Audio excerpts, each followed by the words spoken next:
देखो, capacitor third number का lesson है अपना। वो क्लास में हुआ अपना, लेकिन थोड़ा सा रह गया उसका। मैं बता देता क्या क्या रह गया अपना। तो देखो, कैपेसिटर पहले तो कैपेसिटर मतलब क्या करता अपने को सबको मालूम है क्या करता कैपेसिटर। पहली बात तो ये कैपेसिटर का सिंबल है, और वो क्या करता बस चार्जिंग एंड डिस्चार्जिंग। तो चार्जिंग एंड डिस्चार्जिंग मतलब समझते ही चूँगा। तो जब कैपेसिटर को अपन बाहर से बैटरी लगाते, तो जैसे ये पॉजिटिव है नेगेटिव है, तो पॉजिटिव वाले पॉजिटिव आ जाता है एक चार्ज बैट कैपेसिटर पे, नेगेटिव वाला नेगेटिव पे आ जाता। तो इसको हम बोलते हैं चार्जिंग। और डिस्चार्जिंग मतलब क्या है कि यही कैपेसिटर को अगर अपने बैटरी निकाल के अगर उसकी जगह अपन ने रेजिस्टेंस लगा दिए, तो ये क्या करता फिर। अब ये कैपेसिटर चार्ज है तो इसके एक प्लेट पे पॉजिटिव है, ये एक प्लेट पे नेगेटिव है। तो इसमें से क्या होता करंट फ्लो होता। आ रहा समझ में। तो डायरेक्शन ऑफ करंट चेंज हो रही समझ में आ रहा होगा। इसमें डायरेक्शन ऑफ करंट ऐसी है, इसमें डायरेक्शन ऑफ करंट ऐसी है, इसमें क्लॉकवाइज है एंड इसमें एंटी क्लॉकवाइज है। तो ये इसमें क्या होता है कैपेसिटर में चार्जिंग और डिस्चार्जिंग कंटिन्यूसली शुरू रहता। अब ये बताया मैंने डीसी का। एसी में कैसा रहता कि एसी में अगर समझो ये एसी साइकिल है अपना, तो इसमें क्या होता, ये ऐसा चार्जिंग होता और ये ऐसा डिस्चार्जिंग होता। तो ये दिख रहा होगा, ये ऐसा ऊपर ऊपर जा रहा मतलब वोल्टेज से क्या हो रहा बढ़ते जा रहा बैटरी में का, सॉरी कैपेसिटर में का। और ये क्या हो रहा कैपेसिटर में का वोल्टेज कम होते जा रहा। तो ये है चार्जिंग और ये है डिस्चार्जिंग। तो ये देखो कैपेसिटर के कितने नाम हैं। कैपेसिटर को हम कंडेंसर भी बोलते हैं, तो सबको मालूम है कैपेसिटर को कंडेंसर भी बोलते हैं अपन। और क्या बोलते हैं उसको, पैरेलल प्लेट कैपेसिटर भी बोलते हैं। पैरेलल प्लेट कैपेसिटर क्यों बोलते हैं, क्योंकि उसके दो पैरेलल प्लेट्स रहते हैं। देखो बैटरी में बड़ा छोटा बनाना, कैपेसिटर में सेम साइज़ का बनाना, ठीक है। फिर उसके बाद में कैपेसिटी ऑफ कंडेंसर काय में मेज़र करते हैं, फैरेड में। जो फैरेडे नाम का साइंटिस्ट था, उसके ही नाम पे फैरेड में हम क्या करते कैपेसिटर की कैपेसिटी गिनते, ठीक है। जैसे रेजिस्टेंस का ओहम है, इंडक्टेंस का क्या है, हेनरी है, कैपेसिटर का फैरेड है। फिर उसके बाद में क्या है, वी इक्वल टू आ रहा है रेजिस्टेंस है, Q equal to C V capacitor में। तो जैसा अपना फार्मूला वी इक्वल टू आ रहा है अपन काय में यूज़ करते हैं, रेजिस्टेंस में, बराबर है। तो वी इक्वल टू आ रहा है जैसा अपन रेजिस्टेंस में यूज़ करते थे, तो कैपेसिटर में वी इक्वल टू आ रहा है यूज़ नहीं करते अपन, क्या यूज़ करते हैं, Q equal to C V, बराबर है। Q equal to C V use करते अपन। वह उसमें क्यू क्या रहता है, चार्ज, सी क्या रहता है, कैपेसिटेंस, और वी क्या रहता है, पोटेंशियल डिफरेंस, बराबर है। क्यू रहता है चार्ज, सी रहता है कैपेसिटेंस, और वी रहता है पोटेंशियल डिफरेंस। क्यू को किस में मेजर करते हैं हम, कूलम में, उसका सिंबल है सी। कैपेसिटेंस को हम मेज़र करते हैं फैरेड में, उसका सिंबल है एफ। और पोटेंशियल डिफरेंस को हम मेज़र करते हैं वोल्ट्स में, उसका सिंबल है वी। फिर उसके बाद में क्या है, air capacitor, vacuum field capacitor. So C equal to epsilon A D A by D. और एक ये फार्मूला है जो कैपेसिटेंस में हमने को दो फार्मूले यूज़ करने के, वो पहला नंबर का ये Q equal to C V, second number का C equal to epsilon A by D. ये एप्सिलॉन ए या epsilon not A by D. उसमें सी क्या रहता है कैपेसिटेंस, ए क्या रहता एप्सिलॉन नॉट क्या रहता परमिटिविटी ऑफ फ्री स्पेस या फिर परमिटिविटी ऑफ वैक्यूम, ठीक है। उसके बाद में ए क्या रहता है, area of the capacitor, area between the plates. तो ये जैसे ये अगर कैपेसिटर है अपना, तो ये उसका एरिया है, आ रहा समझ में। और ये क्या है, डिस्टेंस बिटवीन टू प्लेट्स। अगर ये अपन बढ़ाएंगे, ये देखो ये ऐसा बढ़ा दिया अपन ने, तो ये क्या बढ़ा रहे अपन, डिस्टेंस बिटवीन टू प्लेट्स बढ़ा रहे। और अगर ऐसा बढ़ा रहे, तो ये क्या बढ़ा रहे हम, area of the capacitor. Clear हो गया होगा, एरिया किसको बोल रहे हैं, डिस्टेंस किसको बोल रहे हैं। फिर ये अपना पहला है टेक्स्ट बुक में, आइसोलेटेड स्पेरिकल कंडक्टर। उसके पहले एक मैंने तुम्हारे को बहुत बार क्लास में सिखाया कि कैपेसिटर को अगर सीरीज़ में कनेक्ट करें तो क्या होता और पैरेलल में कनेक्ट करें तो क्या होता। तो जैसा पैरेलल में सीरीज़ का फार्मूला यूज़ करना पड़ता, जैसे रेजिस्टेंस में जो अपन सीरीज़ का फार्मूला यूज़ करते हैं वो वाला, और पैरेलल में सीरीज़ वाला और सीरीज़ में पैरेलल वाला। कैपेसिटर में उल्टा है, याद रखना। तो जैसा ये है, ये सीरीज़ में है तो इसको पैरेलल का फार्मूला यूज़ करना। तो पैरेलल के सीरीज़ के दो फार्मूले अपने रहते हैं अपने इसमें, सॉरी पैरेलल के दो फार्मूले रहते हैं। एक कौन सा, 1/c equal to 1/c1 plus 1/c2, या तो फिर डायरेक्ट वाला c equal to c1 into c2 upon c1 plus c2, ठीक है। दोनों का मल्टीप्लिकेशन ऊपर, दोनों का एडिशन नीचे। और अगर पैरेलल का रहा तो पैरेलल में सीरीज़ वाला फार्मूला यूज़ करना, सीधा सीधा c equal to c1 plus c2, ठीक है। और जनरली जो रीडिंग रहती है वो माइक्रोफैरेड में रहती, तो माइक्रोफैरेड को कन्वर्ट नहीं करना, क्या करना, दोनों का सेम में कर लेना। मतलब अगर समझो ऐसा दिया अपने को, ये 2 माइक्रोफैरेड है, ये 3 माइक्रोफैरेड है, सॉरी ये सीरीज़ में बना दिया, पैरेलल में बनाएंगे। तो जैसा ये पैरेलल में है, ये समझो 2 माइक्रोफैरेड है, ये 3 माइक्रोफैरेड है। तो इसमें क्या होगा अपने को मालूम है, पैरेलल में रहा तो सीरीज़ का फार्मूला है, तो c equal to c1 plus c2। तो इसका आंसर क्या आएगा, 2 + 3 = 5 माइक्रोफैरेड। आ रहा समझ में? उसको 10⁻⁻⁶ नहीं करना, उसको और कॉम्प्लिकेटेड नहीं करना, ठीक है। हाँ, अगर समझो ये मिली में है ये माइक्रो में है तो उसको सेम कर लेना, ठीक है, लेकिन उसको कन्वर्ट नहीं करना, नहीं तो ये 2 × 10⁻⁻⁶, 3 × 10⁻⁻⁶ वो कॉम्प्लिकेटेड हो जाएगा, आंसर गलत करके आ जाएंगे। बस इतना याद रखना, जो एडिशन करेंगे या पैरेलल में जो भी करेंगे अपन, तो जो इंडिविजुअल का है वही टोटल का यूनिट है। आ रहा समझ में? जो अलग अलग का है वही पूरे का है यूनिट, ठीक है। तो ये इंपॉर्टेंट है, उस पर आ सकता है एक आधा न्यूमेरिकल, इसमें अपना इसमें MCQs में पूछ सकते हैं, ठीक है। फिर ये देखो आइसोलेटेड स्फेरिकल कंडेंसर है, ये बहुत ईजी है, इसमें कुछ खास नहीं है। इसमें बीच में एक चार्ज एज्यूम करें और ये स्फेरिकल चार्ज है, ये स्फीयर पे कौन सा चार्ज है, पॉजिटिव। अब अच्छा एक तरह याद रखना, पॉजिटिव अगर रहा चार्ज तो उसकी इलेक्ट्रिक फील्ड जो है आउटवर्ड रहती, और नेगेटिव रहा तो उसकी इनवर्ड रहती। इतना क्लियर हो गया? जैसा करंट अपना कहाँ से फ्लो होता, पॉजिटिव से नेगेटिव, तो पॉजिटिव अगर चार्ज रहा तो उसकी इलेक्ट्रिक फील्ड आउटवर्ड है, और नेगेटिव अगर चार्ज रहा तो उसकी इलेक्ट्रिक फील्ड इनवर्ड है। क्लियर हो गया? फिर उसके बाद में V = 1/4πε0 Q/R, ये किसका फार्मूला है, पोटेंशियल डिफरेंस का, ठीक है। तो ये पोटेंशियल डिफरेंस का फार्मूला है 1/4πε0 Q/R, ठीक है। फिर उसके बाद में ये देखो, फिर ये C = Q/V निकाले अपन ने, ये अपन फार्मूला बहुत बार यूज़ करने वाले, C = Q/V। ये कहाँ से आया, ये Q = C/V से उल्टा सीधा करके यूज़ करते अपन, ठीक है। तो ये V की वैल्यू पुट कर अपन ने, ये जो यहाँ से लिए C की वैल्यू आ गई, ये किसके वास्ते, आइसोलेटेड स्फेरिकल कंडक्टर, सॉरी क्या है, कैपेसिटर।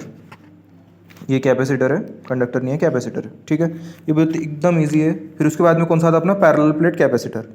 तो पैरेलल प्लेट कैपेसिटर जो मेन है अपना, अपने यहाँ से मेन शुरू हो रहा, तो ये अपने को समझ में आ गया, D है distance between two plates, area of the capacitor, parallel plate capacitor, ठीक है। इसको पैरेलल प्लेट कैपेसिटर बोला करते। तो ये सबसे पहले देखो अपने E = Q/A ε0, ये तुम्हारे टेक्स्ट बुक में दिख रहा होगा तुम्हारे को फार्मूला। तो ये कहाँ से आया, ये देखो पहले phi = B/A, अपने को मालूम होगा B = phi/A रहता, तो B उसमें क्या रहता, मैग्नेटिक फील्ड डेंसिटी, phi रहता फ्लक्स, A रहता एरिया। तो यहाँ से phi = BA आ गया, ये काय में यूज़ होता है, मैग्नेटिज्म में। तो यही सेम इलेक्ट्रोस्टैटिक में यूज़ कर रहे हैं अपन। फाई इसमें कौन सा फाई है, ये मैग्नेटिक फ्लक्स है, ये कौन सा फाई है, इलेक्ट्रिक फ्लक्स है। इसमें बी क्या था, मैग्नेटिक फ्लक्स डेंसिटी, ई क्या रहेगा, इलेक्ट्रिक फील्ड इंटेंसिटी या इलेक्ट्रिक फील्ड, ठीक है। ए क्या रहेगा, एरिया, ए रहेगा एरिया, ठीक है। तो फिर ये तुम ये देख सकते हैं फाई = Q/ε0, ये क्या है, गॉस लॉ है, ये इलेक्ट्रोस्टैटिक लेसन में अपन ने पढ़े। गॉस लॉ क्या है, phi = Q/ε0, where phi is electric flux, Q is charge and ε0 is permittivity of free space. तो ये देखो, ये दोनों को इक्वेट कर देंगे, फाई है तो E = phi/ε0, तो E की वैल्यू आ गई Q/A ε0। इसको भी गॉस लॉ बोलते, ठीक है। गॉस लॉ के दो फॉर्म है, कौन कौन से फॉर्म है, एक तो तुम ये देख रहे फाई = Q/ε0, ये भी एक फॉर्म है, और सेकेंड फॉर्म कौन सा है, ये है E = Q/A ε0। क्लियर हो गया? तो फिर उसके बाद में ये देखो V = ED, ये कहाँ से आ गए, E = V/D, where E is electric field, और इसको हम क्या बोलते हैं, इसको हम ये भी बोलते हैं अपना पोटेंशियल ग्रेडियंट। तो ये पोटेंशियल ग्रेडियंट का फार्मूला क्या रहता है, वोल्टेज अपॉन डिस्टेंस। तो ये E = V/D था, तो V = ED कर दिया अपन ने, तो V = ED, E की वैल्यू पुट कर दिए, और यहाँ से फिर ये V की वैल्यू है, तो ये पहले ही बोला मैंने, हर बार अपन C = Q/V फार्मूला यूज़ करेंगे। V की वैल्यू पुट कर दिए तो ये फार्मूला आ गया अपना, ये थोड़ी देर पहले जो बताया था, C = ε0A/D। लेकिन ये फार्मूला किसका है, एयर कैपेसिटर या वैक्यूम फील्ड कैपेसिटर का है। मतलब जब कैपेसिटर के बीच में क्या रहती, एयर। क्लियर हो गया? जब कैपेसिटर के बीच में एयर रहती, बीच में कुछ नहीं बनाए तुमने, तो ये वाला फार्मूला यूज़ करना। अगर बीच में डाइलेक्ट्रिक रहा तो दूसरा फार्मूला यूज़ करना पड़ता। फिर फार्मूला ε/A/D रहता, एप्सिलॉन रहता उसमें, इसमें ε0 है या 0 है। क्लियर हो गया? वो समझाता बाद में फिर। तो ये फार्मूला आ गया, ये बहुत इंपॉर्टेंट फार्मूला है अपना। उसके बाद में देखो, उसके बाद में अपन ने क्या प्रूव कर रहे हैं, उसके बाद में अपन W का फार्मूला निकाल रहे हैं। अब W क्या है, इसमें W को हम बोल सकते हैं वर्क डन, या क्या बोलते हैं उसको, एनर्जी स्टोर्ड। क्लियर हो गया? इसको W को हम यहाँ पे वर्क डन नहीं बोलेंगे, क्या बोलेंगे, energy stored in the capacitor. Clear हो गया? इसको हम क्या बोलेंगे, energy stored in the capacitor. Clear हो गया? तो ये देखो फिर energy stored in the capacitor V equal to W upon Q, ये अपने को मालूम है वोल्टेज पोटेंशियल डिफरेंस का फार्मूला है, वर्क डन अपॉन चार्ज। फिर उसके बाद में W देखो, W equal to V Q, W equal to V Q ले लिया अपन ने, बराबर है। तो ये W equal to V Q से अपन ने D W equal to Q upon C D Q ले लिए। तो ये देखो W की जगह क्या लिखे डी डब्ल्यू, Q की जगह क्या लिखे डी क्यू, और ये V की जगह क्या लिखे क्यू अपॉन सी। अब ये कहाँ से आ गया, ये अपने को मालूम है Q इक्वल टू सी भी रहता तो V इक्वल टू क्या रहेगा क्यू अपॉन सी, वही के वही घूम रहे अपन, ठीक है। Q इक्वल टू सी भी रहता तो V equal to Q upon C, तो ये देख लो V equal to Q upon C लिख दिया अपन ने, क्लियर हो गया। फिर उसके बाद में क्या करेंगे अपन, integrating on both side, integrating on both side यहाँ पे लिखा नहीं मैंने, इंटीग्रेटिंग ऑन बोथ साइड करेंगे। कहाँ से कहाँ तक चलेंगे, 0 से लेके Q तक, क्लियर हो गया। कैपेसिटर कहाँ से कहाँ तक चार्ज हो सकता है, 0 पहले 0 रहेगा और मैक्सिमम उसका चार्ज कितना रहेगा Q। फिर यहाँ पे देखो अपन Q को इंटीग्रेट कर रहे हैं, तो C को कांस्टेंट ले लिया, बाहर ले लिया, Q का इंटीग्रेशन क्या करें, Q स्क्वायर बाई 2। ये similarly integration of x dx, integration of x dx is x square by 2। So similarly integration of Q dq is Q square by 2। तो ये यहाँ पे फिर अपने लिमिट पुट करके आंसर आ गया 1/2 Q स्क्वायर अपॉन सी। ये देखो ये आ गया answer 1/2 Q square upon C. तो ये क्या है, energy stored in the capacitor, इसके 3 फार्मूले हैं। तो ये देखो फिर इसके बाद में Q की जगह सी भी लिख दिया अपन ने, जो अपना बेसिक फार्मूला है। तो Q स्क्वायर की जगह क्या आएगा, सी स्क्वायर वी स्क्वायर, ये करके यह एक आंसर आ गया। ये मोस्ट इंपॉर्टेंट इक्वेशन है, ये तुम्हारे को energy stored in the capacitor find out करने का बोल सकता है। कैपेसिटेंस दे देगा, पोटेंशियल डिफरेंस दे देगा, ठीक है।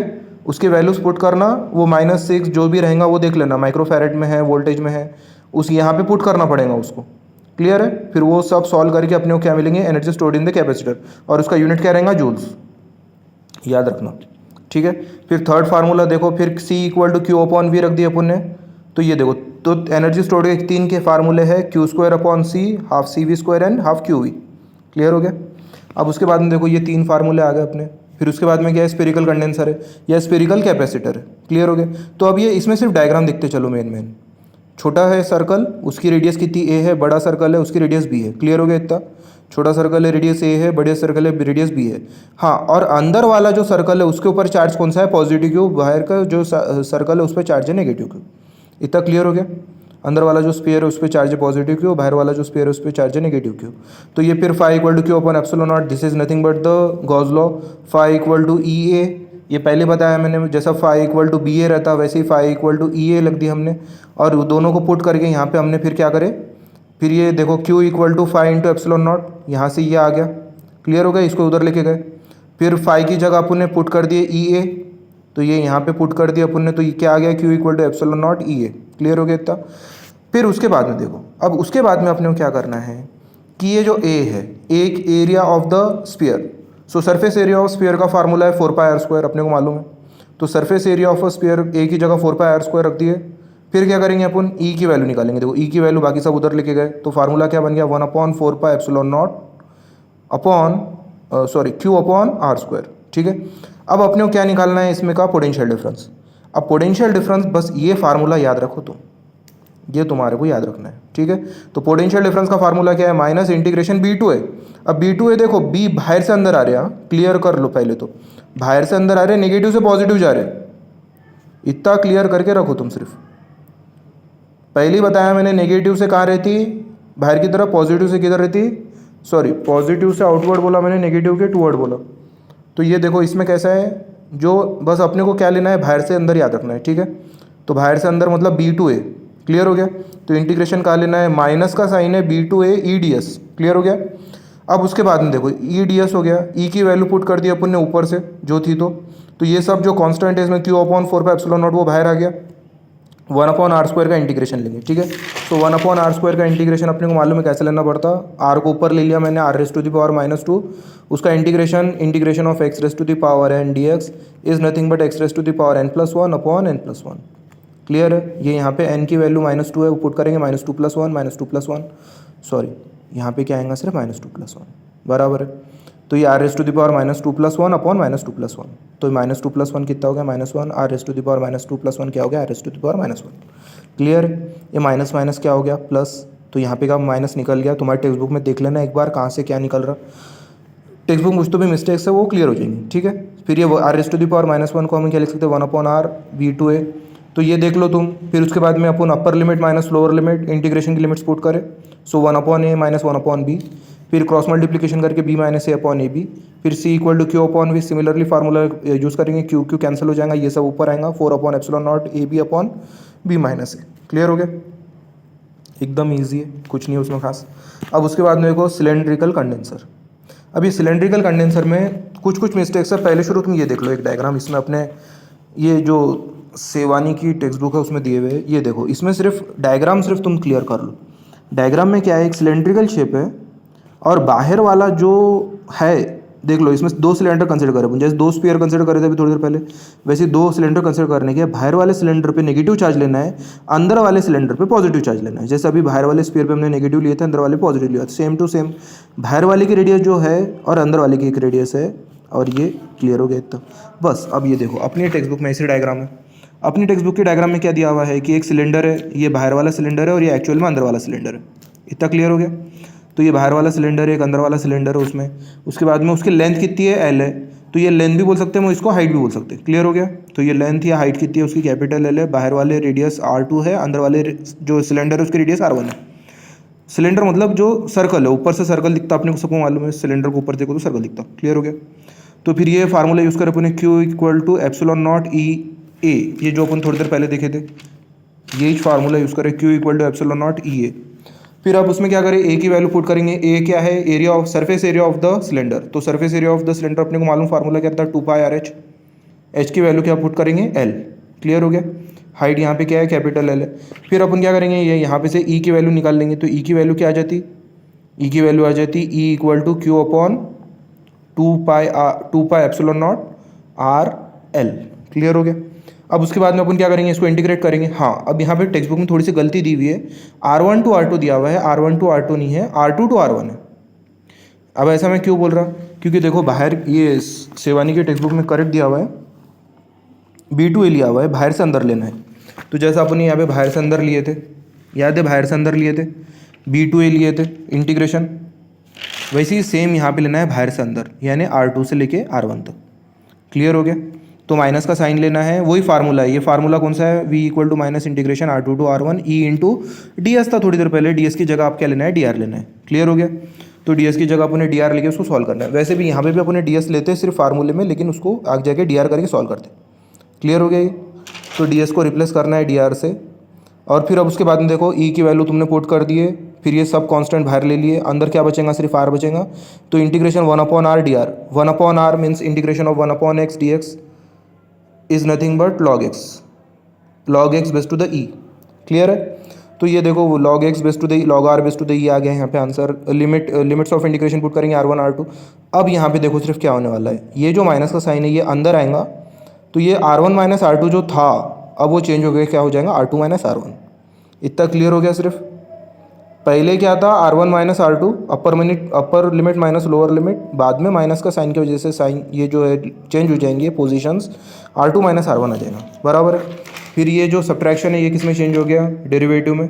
और ये फिर formula C equal to Q upon V फिर से अपने यूज़ कर लिए, ये सब आ गया, ये उसका फाइनल आंसर आ गया। क्लियर है।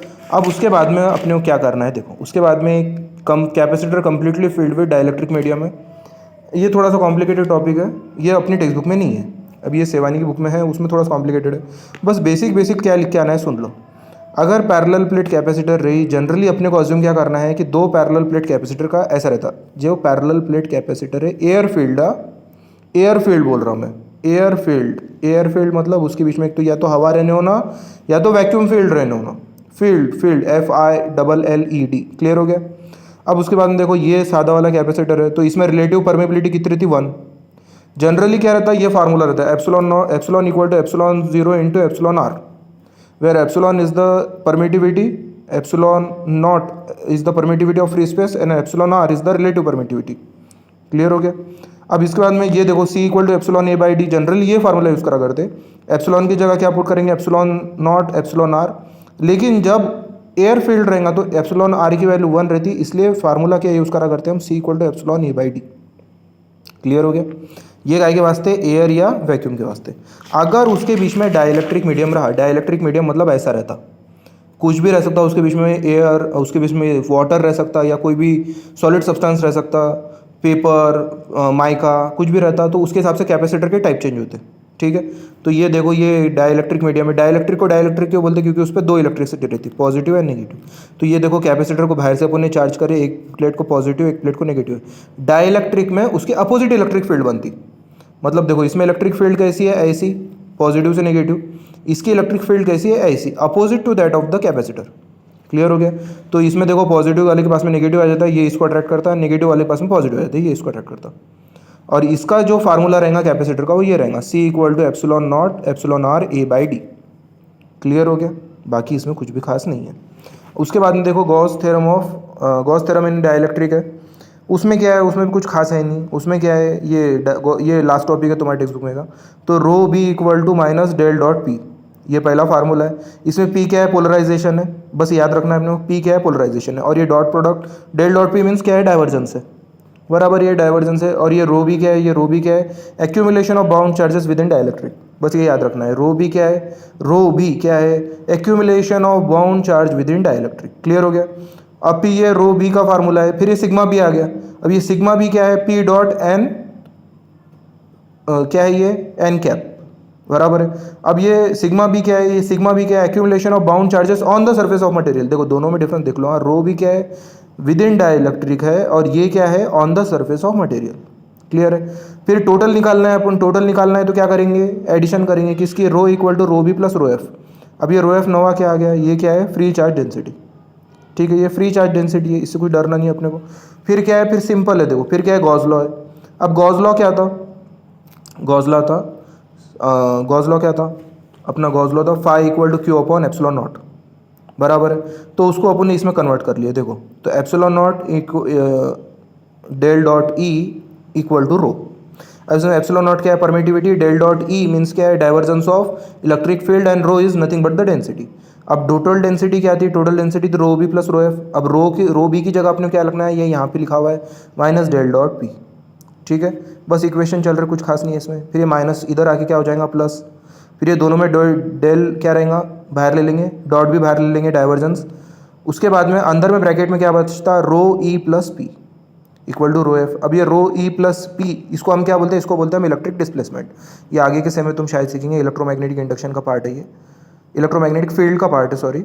तो ये इलेक्ट्रिक डिस्प्लेसमेंट बोलते हैं, बस इसको याद रखना। ये जो है rho epsilon E plus P, इसको हम क्या बोलते हैं? D, capital D, where D is the electric displacement. तो del dot D equal to rho F आ गया।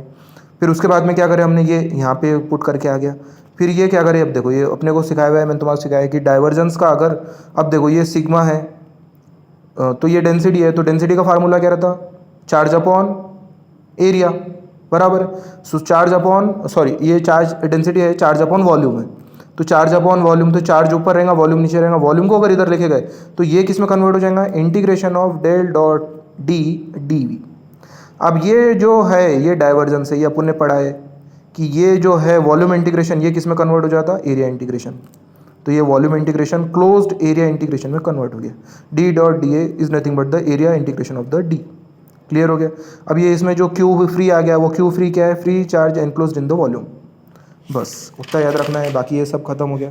फिर उसके बाद में देखो कुछ ये टेक्स्ट बुक में अलग अलग टॉपिक दिए हुए, जो एक थोड़ा सा इंपॉर्टेंट टॉपिक मेरे को ऐसा लगा अपने टेक्स्ट बुक में एक दिया हुआ है, वो थोड़ा सा डिफ़िकल्ट है। एनर्जी पर यूनिट वॉल्यूम इन इलेक्ट्रोस्टैटिक फील्ड, वो तुम अगर देखेंगे तो तुम थोड़े से कन्फ्यूज हो जाएंगे। उसमें इंटीग्रेशन बाय पार्ट्स और कुछ इंटीग्रेशन यूज़ करें, उसके बिना भी हो जाता हो। तो ये देखो पहले अपन ने ये 3 फार्मूले लिख दिए, अभी थोड़ी देर पहले बताया मैंने। ये यू नथिंग बट डब्ल्यू है। देखो डब्ल्यू और यू सेम है, हाँ डब्ल्यू और यू सेम है। डब्ल्यू को मैंने अभी क्या बोला था? वर्क डन, या हम उसको कैपेसिटर के टर्म्स में क्या बोलेंगे? Charge stored in the electric field. तो ये charge stored in the energy stored in the electric field, electrostatic energy stored in the capacitor. तो ये वर्क डन, या work done by the capacitor भी बोल सकते हैं हम, या उसको energy stored in the capacitor भी बोल सकते हैं। Energy stored in the capacitor कब बोलेंगे? जब वो चार्ज होगा। और work done by the capacitor कब बोलेंगे? जब वो डिस्चार्ज होगा। क्लियर हो रहा? चार्जिंग के टाइम पे हम क्या बोलेंगे? एनर्जी स्टोर्ड, और डिस्चार्जिंग के टाइम पे हम क्या बोलेंगे? Work done. क्लियर हो गया? तो ये सब फार्मूले सेम है। Q square 1/2 Q square upon C, 1/2 Q V, 1/2 C V square, और उसका यूनिट क्या रहेगा? हमेशा जूल्स में। तो फिर उसके बाद में देखो, उसके बाद में क्या करना है अपने को? सी का फार्मूला अभी अपन देखे, epsilon A by D. Air field के लिए पैरेलल प्लेट कैपेसिटर, एयर के वास्ते फ्री स्पेस, हाँ फ्री स्पेस या एयर या वैक्यूम। क्लियर हो गया? फिर उसके बाद में देखो सी की जगह तुम वैल्यू रख देना, हाँ कौन सा फार्मूला यूज़ करना, 1/2 क्यू स्क्वायर अपॉन सी। फिर उसकी जगह सी की जगह तुमने वैल्यू पुट कर दिया एप्सिलॉन ए बाई डी। फिर ये देखो ये क्या आ गया, ये तुम्हारे को मालूम है सिग्मा क्या है, चार्ज डेंसिटी। सो यहाँ पे अपन ने चार्ज अपॉन एरिया ले लिया, ठीक है। ये एरिया चार्ज डेंसिटी है, जनरली अपन कौन सी यूज़ करते हैं, वॉल्यूम चार्ज डेंसिटी। तो चार्ज अपॉन वॉल्यूम नहीं है, चार्ज अपॉन एरिया है। फिर ये देखो यहाँ पे से Q इक्वल टू सिग्मा ए आ गया। फिर ये Q की जगह अपने सिग्मा Q स्क्वायर की जगह सिग्मा स्क्वायर ए स्क्वायर डी अपॉन एप्सिलॉन ए। तो ये कट वट के यहाँ पे आ गया। अब अपने को क्या करना है, ये energy stored per unit volume निकालना है। तो energy stored per unit volume कैसे मिलेगा, energy stored divided by volume. तो इसको वॉल्यूम से डिवाइड कर दे, तो वो वॉल्यूम की जगह क्या रखो, बोलता V equal to A D. अपने को मालूम है volume is nothing but area into length. D means distance between two plates, और उसको हम क्या बोल सकते हैं, लेंथ, ठीक है। तो एरिया इंटू लेंथ कितना हो गया, वॉल्यूम। तो फिर उसको देखो यहाँ पे क्या करे, फिर तुमने V की जगह ए डी पुट करे, तो ये सब तुमने कट वट के, ये आंसर तुम्हारा फाइनल आंसर आ गया 1/2 सिग्मा स्क्वायर अपॉन एप्सिलॉन। तो ये फिर तुमने ये ले लिए, सिग्मा की जगह क्या पुट करना है, एप्सिलॉन नॉट इंटू ई। तो ये आ गया तुम्हारा, और ये तुम्हारा फाइनल आंसर है। तो energy stored per unit volume is nothing but 1/2 epsilon not E square. और उसका यूनिट क्या रहेगा, एनर्जी का यूनिट है जूल्स और वॉल्यूम का यूनिट है पर मीटर क्यूब, वॉल्यूम का यूनिट है मीटर क्यूब। तो फाइनल यूनिट आ गया energy stored per unit volume का जूल्स पर मीटर क्यूब, ठीक है। फिर उसके बाद में ये देखो, उसके बाद में जो एक टॉपिक अपने टेक्स्ट बुक में नहीं है वो फाइनल ये वाला है, हाँ टाइप्स ऑफ कैपेसिटर्स। ये तुम्हारे को लास्ट, तुम्हारे टेक्स्ट बुक में लास्ट लेसन में दिया हुआ है तुम्हारे को स्किल एनहांसमेंट मॉड्यूल में, ठीक है। तो कैपेसिटर दो टाइप के रहते हैं, एक रहता है फिक्स, रहता है वेरिएबल। तो फिक्स वाला कैसा रहेगा, अगर तुम ये ऐसा सिंबल बनाएंगे तो ये रहेगा फिक्स कैपेसिटर। फिक्स मतलब इसकी वैल्यू फिक्स रहेंगी, 2 माइक्रोफैरेड का है तो 2 माइक्रोफैरेड का रहेगा। और कैपेसिटर अगर तुम्हारे को बनाना है तो ये ऐसा कैपेसिटर, बस बीच में एरो दे दो, तो ये क्या हो गया, variable capacitor. Variable means very हो सकता है, चेंज हो सकता। तो ठीक है, ये अगर कैपेसिटर बनाए, अगर ये 2 माइक्रोफैरेड का रहता तो इसकी वैल्यू 0 से 2 के बीच में वेरी होंगी, मतलब ये 0 भी रह सकता, 1 भी रह सकता, 1.5 भी रह सकता, 2 भी रह सकता। ये 2 का है तो ये 2 का ही है, ठीक है। तो ये वेरिएबल में 2 टाइप के रहते हैं, एयर कैपेसिटर या ट्रिमर कैपेसिटर। बट ट्रिमर मतलब क्या रहता, ट्रिमर मतलब कैपेसिटर जैसा अपन रेजिस्टेंस में अपन पोटेंशियोमीटर यूज़ करते, तो ये बीच में ऐसा एरो बताते अपन, तो ये जैसा एरो चेंज करते तो रेजिस्टेंस चेंज होता, वैसे ये ट्रिमर कैपेसिटर रहता, उसमें अगर अपन नॉब चेंज करेंगे तो कैपेसिटेंस चेंज होता। फिर फिक्स कैपेसिटर में 2 टाइप के रहते, एक रहता पोलर, एक रहता नॉन पोलर। पोलर में इलेक्ट्रोलिटिक कैपेसिटर है, सुपर कैपेसिटर है। इलेक्ट्रोलिटिक में 3 टाइप के कैपेसिटर है, एल्यूमिनियम, टेंटेलम, नियोबियम। अब ये क्या पे बेसिस पे आ रहे, जो टाइप का डाइलेक्ट्रिक मीडियम रहेगा वो टाइप का कैपेसिटर रहेगा। बीच में एल्यूमिनियम डाल दो, एल्यूमिनियम बन गया, टेंटेलम डाल दो, टेंटेलम बन गया, नियोबियम डाल दो, नियोबियम बन गया। सुपर कैपेसिटर किसको बोलते हैं, जिसमें डबल लेयर है, सूडो सुपर है, हाइब्रिड सुपर कैपेसिटर है। नॉन पोलर में देख लो, नॉन पोलर में 3 टाइप है, सिरेमिक, माइका, फिल्म। सिरेमिक कैसे बनाएंगे, सिरेमिक डाइलेक्ट्रिक मीडियम डाल दो, सिरेमिक बन जाएगा, माइका डाल दो, माइका बन जाएगा, फिल्म डाल दो, फिल्म बन जाएगा। फिर ये अपने को बेसिक याद रहना ना, मिली फैरेड मतलब -3 रहता, माइक्रो यानी -6 रहता, नैनो यानी -9 रहता, पिको यानी -12 रहता। अब उसके बाद में ये कलर कोड है कैपेसिटर का, ये तुम्हारे को लास्ट लेसन में स्किल एनहांसमेंट मॉड्यूल में दिया हुआ है, ये सिर्फ याद रख लो। ये मैं तुम्हारे को सिखाया था बीबी रॉय, ये जो तुम्हारे को अपने को इसमें पढ़ाया अपने colour coding of resistance, similarly colour coding of capacitance है। उसमें ये बीबी रॉय ये सेम जाता अपना, ग्रीन ब्लू वो जो तुम याद करेंगे वही रहता, उसमें सीक्वेंस वही है। सिर्फ इसमें अलग क्या है देखो, पहला और दूसरा जो बैंड रहता है वो काय के वास्ते है, डिजिट के वास्ते। तीसरा जो बैंड है वो मल्टीप्लायर है, वो जो अपने सेम है रेजिस्टेंस में कैसा। सिर्फ उसमें चौथा जो रहता वो भी, उसमें भी टॉलरेंस रहता। फिफ्थ वाला इसमें नवा है, फिफ्थ वाला रहता है इसमें वोल्टेज रेटिंग। और ये जो रहेगा जनरली काय में रहेगा, पिकोफैरेड में। बस इतना याद रखना, वैल्यू काय में रहेंगी जनरली पिकोफैरेड में। उसके बाद में थर्ड वाला देख लो, वही सेम है, 10⁻0 यानी 1, 10⁻1 यानी 10, वही सेम है। सिर्फ टॉलरेंस इसमें देख लो अलग है थोड़ा सा। टॉलरेंस इसमें कैसा है, ब्लैक के लिए ±20% है, ब्राउन +-1 है, रेड के लिए +-2 है। यही लगते जा रहे इसके सामने परसेंटेज के साइन। सिर्फ अपने को ये 3 मेन रहते हैं अपने, टॉलरेंस 5, 10 और वाइट के लिए +10 है, गोल्ड के लिए +5 है, ±5 है, और सिल्वर के लिए +-10। उसके बाद में ये एग्जांपल देखिए उसने करके बताया कि जैसा अगर बोलता पहला डिजिट, अगर पहला कलर अगर समझो येलो रहा, दूसरा वायलेट रहा, तीसरा ऑरेंज रहा, वाइट रहा, रेड रहा, और इसके लिए बोला कि कैपेसिटर की वैल्यू फाइंड आउट करके जाओ। तो येलो कौन से नंबर का है, येलो है 4th नंबर का, तो 4 डिजिट आ गया। सेकेंड कौन सा है, वॉयलेट है, वॉयलेट कौन सा डिजिट नंबर का है, वॉयलेट आ गया 7, तो 7 नंबर ले लिया हमने। मल्टीप्लायर कौन सा यूज़ करेंगे, ऑरेंज यानी मल्टीप्लायर यानी 10⁻³ यानी 1000 to 10⁻³ जो फोर्थ है वो वाइट है, white means plus minus 10%, and last है रेड। तो रेड के लिए याद रखना सिर्फ 250 वोल्ट वोल्टेज रेटिंग है। तो ये देखो ये वैल्यू को अपने पिको फैरेड में लिख लिया। Pico means 10⁻⁻12। अब -12 -3 -9 क्या हो जाएगा, -9 हो जाएगा। यहाँ पे ये गलत दिया हुआ है, ठीक है, -19 नहीं है, -9 है। अब -9 मीन्स नैनो फैरेड हो जाता, तो 47 nano farad will be the value. और you can convert it into micro farad, तो माइक्रो फैरेड में 0.047 माइक्रो फैरेड आ जाएगा। और +-10% will be the tolerance, and 250 volt will be the voltage rating. ठीक है, बाकी अगर कुछ प्रॉब्लम रहा तो मैग्नेटोस्टैटिक के, अगर वैसा तो मैंने क्लास में समझा ही दिया था, उसमें कुछ प्रॉब्लम है तो पूछ लेना। ठीक है।